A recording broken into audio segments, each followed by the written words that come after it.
আসসালামু আলাইকুম। SMT blog and কুকিংয়ে সবাইকে স্বাগতম। যারা আমার ফেসবুক পেজ থেকে দেখছেন তারা আমার পেজটিকে লাইক ও ফলো দিয়ে পাশে থাকবেন, আর যারা আমার ইউটিউব চ্যানেল থেকে দেখছেন তারা আমার চ্যানেলটিকে সাবস্ক্রাইব করে পাশে থাকা বেল আইকনটি বাজিয়ে দিবেন। তাতে করে আমি ভিডিও দেওয়ার সাথে সাথে নোটিফিকেশন আকারে চলে যাবে। আর যারা অলরেডি সাবস্ক্রাইব করেছেন তাদেরকে জানাই অসংখ্য ধন্যবাদ।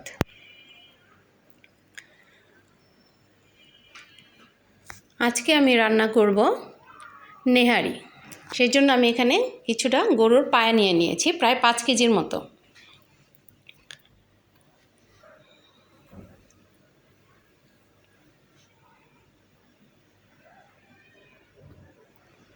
দুই কাপ পরিমাণ পেঁয়াজ কুচি দিয়ে দিলাম, আর পেঁয়াজটাকে একটু মোটা মোটা করেই নিয়েছি। পরিমাণ মতো লবণ দিয়ে দিলাম, 1 টেবিল চামচ পরিমাণ হলুদের গুঁড়া, 2 টেবিল চামচ পরিমাণ মরিচের গুঁড়া আর 1 টেবিল চামচ পরিমাণ ধনিয়ার গুঁড়া দিয়ে দিলাম। কয়েকটা তেজপাতা দিয়ে দিলাম, আর ফুটন্ত গরম পানি এখানে আমি দিয়ে দিচ্ছি। যেহেতু আমি পাতিলে রান্না করব তাই পানিটাও একটু বেশি দিতে হবে। 2 টেবিল চামচ পরিমাণ আদা বাটা, 2 টেবিল চামচ পরিমাণ রসুন বাটা দিয়ে দিলাম। দিয়ে একটা নাকুর দিয়ে আমি নেড়ে চেড়ে মিশিয়ে নিচ্ছি।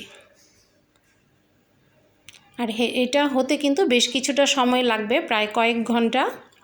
যেহেতু পাতিলে রান্না হবে তাই একটু সময়টাও বেশি লাগবে। এটা ঢাকনা দিয়ে ঢেকে আমি বেশ কয়েক ঘন্টার জন্য এটাকে রান্না করে নেব। তো দেখুন এখানে আমি কতগুলি গোলমরিচ দিয়ে দিলাম আস্ত, আর 10-12টি এলাচ দানা দিয়ে দিলাম, কিছু দারচিনি দিয়ে দিলাম। এখন আমি এটাকে কয়েক ঘন্টাও আবার ফুটিয়ে নেব।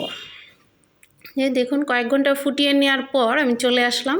আমার নেহারিটা প্রায় হয়ে গেছে।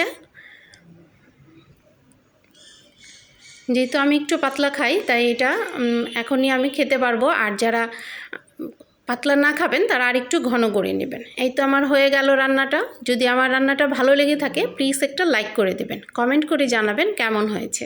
ফ্রেন্ডস অ্যান্ড ফ্যামিলির সাথে শেয়ার করে দেবেন। সবাই ভালো থাকবেন। আল্লাহ হাফেজ।